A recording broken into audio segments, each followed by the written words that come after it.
Quaresma, que é um tempo de preparação para a Páscoa, um tempo de uma catequese profunda sobre a nossa fé, sobre como nós devemos viver como filhos de Deus.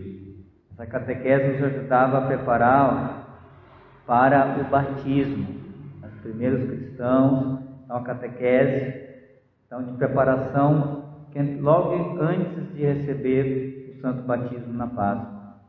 Então, verdades de fé eram colocadas, ensinadas, relembradas para aqueles que se preparavam para viver a fé, muitas vezes naquele tempo, para o martírio. Muitos tempos de perseguição, muitos deles, nós sabemos que muitos cristãos naquele início foram perseguidos e mortos. Então, essa preparação ajudava justamente, colocava o cristão, aquele que ia ser batizado, diante da realidade de ser discípulo de Cristo e dar a vida por ele. Então, vários pontos vão sendo tratados. Ao longo dessa semana, nós vimos primeiro, já na quinta-feira depois das cinzas, primeiro aquela escolha, porque a escolha que a gente precisa fazer para poder caminhar com Jesus. Precisa fazer uma escolha. É aquela passagem primeiro onde Moisés primeiro fala, dizendo: olha, eu proponho para vocês a vida e a morte, a felicidade ou a infelicidade, a morte e a desgraça. Então, se vocês escolherem a Deus, é vida e felicidade. Não escolher o caminho de Deus, morte e desgraça. No Evangelho, Jesus dizia: se alguém quiser me seguir, tome a sua cruz e me siga. Então, vê que tem um ser, uma condição, é livre. Então, esse é o ponto de partida da Quaresma. Precisa fazer uma escolha. Você quer ser discípulo de Cristo ou não quer ser? Esse é o primeiro ponto. Bom, dizemos: sim, Senhor, nós queremos ser. Aí começamos a aprofundar. Aí aprofundamos que, então, o cristão, esse tempo da Quaresma é um tempo de penitência. Aí aprendemos sobre o jejum. E o jejum nós não fazemos um jejum meramente externo. Nosso jejum é por amor a Deus e ao próximo. Diante de Deus nós fazemos. E fazemos como reparação dos nossos pecados. Fazemos também nos unindo à cruz de Cristo. Também reparando os pecados dos irmãos.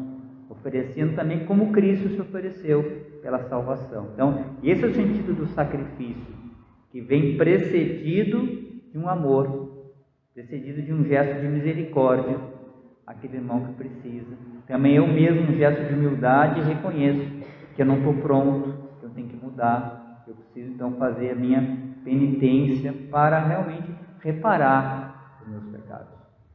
Agora, hoje, o que se coloca diante de nós a palavra de Deus?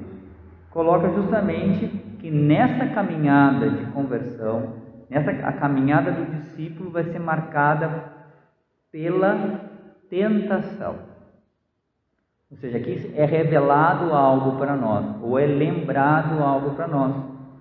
Porque, por exemplo, primeiro, que existe um tentador, que é uma criatura espiritual, nós sabemos que se chama diabo. E ele vai tentar. Como ele já aparece na primeira leitura, a primeira queda. Então a gente ali tem todo aquele diálogo de Adão, de Eva com a serpente, que é muito didático, a gente começar a refletir, a gente aprende muita coisa do que é uma tentação. Então a gente vê o que levava, a tentação levou à queda dos primeiros pais, portanto, a partir dali a humanidade pecou, então se começou a se realizar todo o processo de salvação. Mas nós ficamos, mesmo depois que Jesus nos resgatou na cruz, nós ficamos com uma humanidade ferida. Permanece em nós a concupiscência do pecado, a concupiscência dos olhos, a concupiscência da carne, a soberba da vida, isso permanece. Essa tendência que a gente tem. Então, o cristão enfrentará nas suas vidas muitas vezes a tentação. E isso é até lembrado no batismo. Quando a pessoa é batizada, a gente faz uma pequena oração de exorcismo, um pequeno exorcismo sobre a criança, pedindo o quê? A gente diz, olha, Senhor, reveste ela da tua força, porque na vida dela ela vai enfrentar muitas vezes a tentação do mal. Então, isso é uma coisa que precisa ter claro, teremos tentações. Então, o ser cristão, o ser discípulo de Cristo, não é um passeio no parque. Não é simplesmente uma coisa só de boa vontade. Existe algo sobrenatural. Tem a graça de Deus, mas tem aquele que também é sobrenatural, aquele que é espírito, que trabalha espiritualmente contra nós na nossa humanidade e conhece as fraquezas do ser humano. Então, aqui a gente olhando, a gente vê que Jesus vai para o deserto e lá no deserto ele é tentado. Se a gente perceber as áreas da tentação, aqui a gente poderia fazer até um retiro sobre cada tentação, porque tem muitas coisas a falar sobre cada uma delas. Depende de como a gente olha. Primeiro, o que a gente vê a ação do diabo na tentação? Sempre há uma sedução. E normalmente quando a pessoa está num momento assim, de dificuldade. Jesus estava com fome. Fome. Então havia uma fraqueza, ele estava precisando se alimentar, próprio da humanidade. Então ele vem com algo que consola. E esse consolo é justamente para, no fundo, o objetivo é desviar do caminho que o Pai tinha para ele, propor um caminho mais fácil. Então a tentação sempre é uma falsa ideia de uma solução.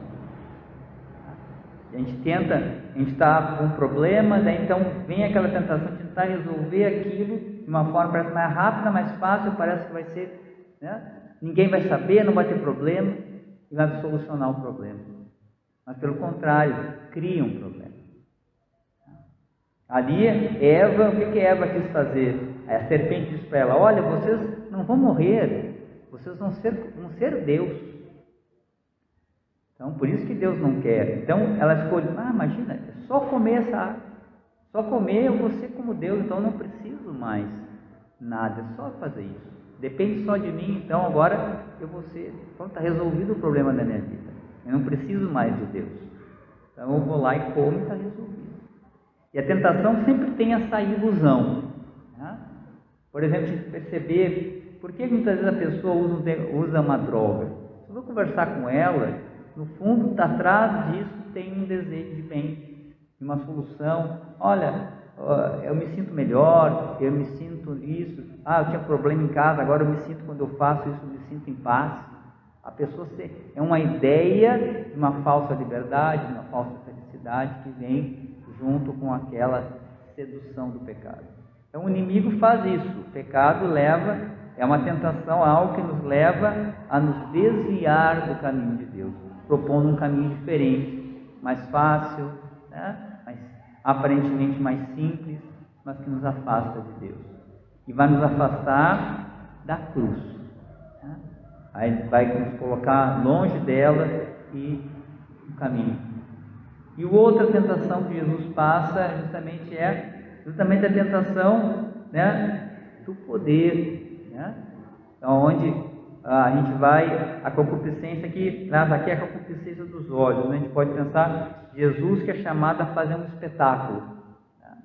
Então ele tem poder, ele pode fazer um espetáculo saltando do templo, para que todos vejam que ele é o Messias, que todos eles vão ver que ele é. Imagina, ele vai saltar do templo e os anjos vão vir carregá-lo. Imagina, então todo mundo vai ver. E é muito mais fácil, iam acreditar nele com muito mais facilidade. Então a tentação da vaidade, de aparecer. E depois a tentação da soberba, de buscar toda a glória do mundo, trocar a glória de Deus pela glória do mundo, onde o inimigo propõe falsamente que ele vai dar tudo aquilo, que é uma mentira. mas ele propõe trocar a glória de Deus com a glória do mundo. Então, e isso na nossa vida vai se concretizando no nosso cotidiano. Somos tentados a realmente procurar caminhos que aonde Deus não está, e vai realmente nos afastando do caminho de Deus. Bom, então qual é o remédio para isso? Primeiro, o fato é nos darmos conta de que sozinhos nós não podemos vencer as tentações. Não é uma questão humana. Não adianta assim, eu tenho boa vontade. Não adianta. Se a gente não usar os remédios que Deus nos dá, não vamos vencer. É uma ilusão a gente achar que a gente vai enganar um querubim caído, enganar um demônio. É uma bobagem. Ele vai iludir você com a maior facilidade. Agora, então qual é o remédio? Primeiro, é o nosso encontro pessoal com Cristo. A partir desse encontro pessoal. Segundo, eu preciso escolher Cristo na minha vida. Depois eu preciso ser uma pessoa de oração. Você vê que a oração te dá intimidade com Deus, te dá discernimento espiritual, é um dom espiritual. Então você começa a perceber as tentações, você começa a ter comunhão com aquele que é a verdade, a vida, começa a ter comunhão com Deus, com o seu amor, e você começa a perceber que não é de Deus. Aquilo que é certo, aquilo que é errado, em comunhão com Deus. Segundo, nós temos os sacramentos. Os sacramentos são armas poderosas que Deus nos deu para a nossa santificação. Então, por exemplo, quando nós comungamos em estado de graça, frequentemente, então nós vamos sendo configurados a Cristo. Cristo que nos sustenta, a Eucaristia que é sustento, que é remédio, que nos fortalece no caminho, aquele alimento que nós precisamos. Depois, o sacramento da reconciliação, onde a misericórdia de Deus vem em nosso auxílio.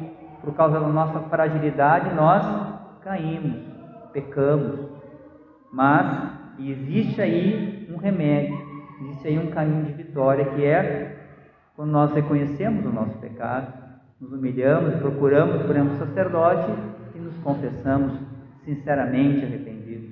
Então recebemos uma graça santificante. Então, a graça de estado, claro, do nosso batismo, mas também a graça do sacramento do matrimônio, a graça do sacramento da ordem, cada uma vai derramar na nossa vida graças para que nos ajudem a viver aquele estado de vida em caminho de santidade.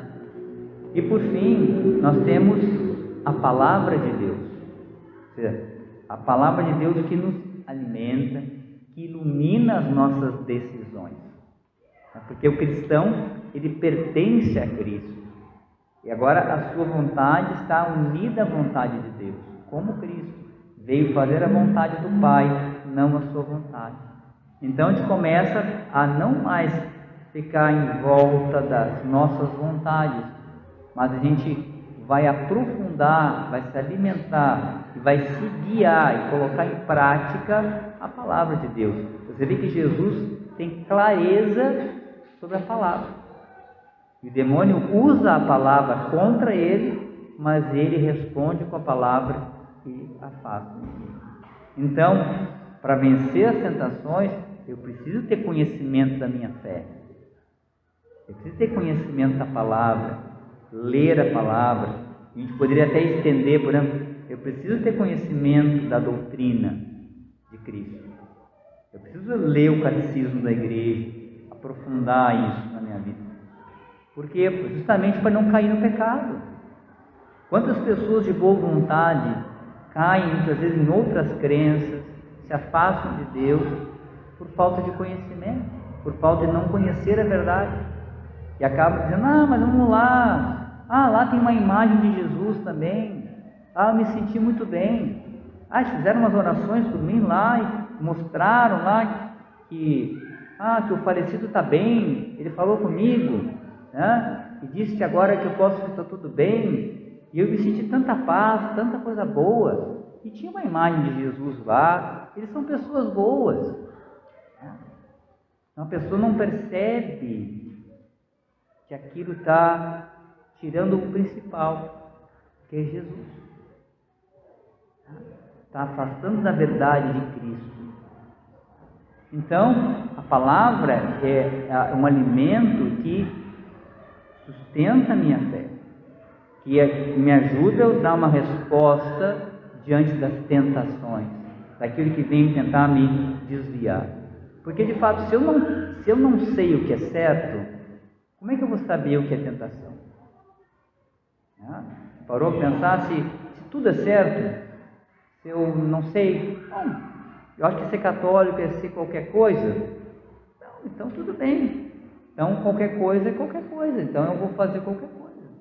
Agora, se eu sei o que é, se eu procuro aprofundar a minha fé, eu vou saber dizer, não, isso eu não quero.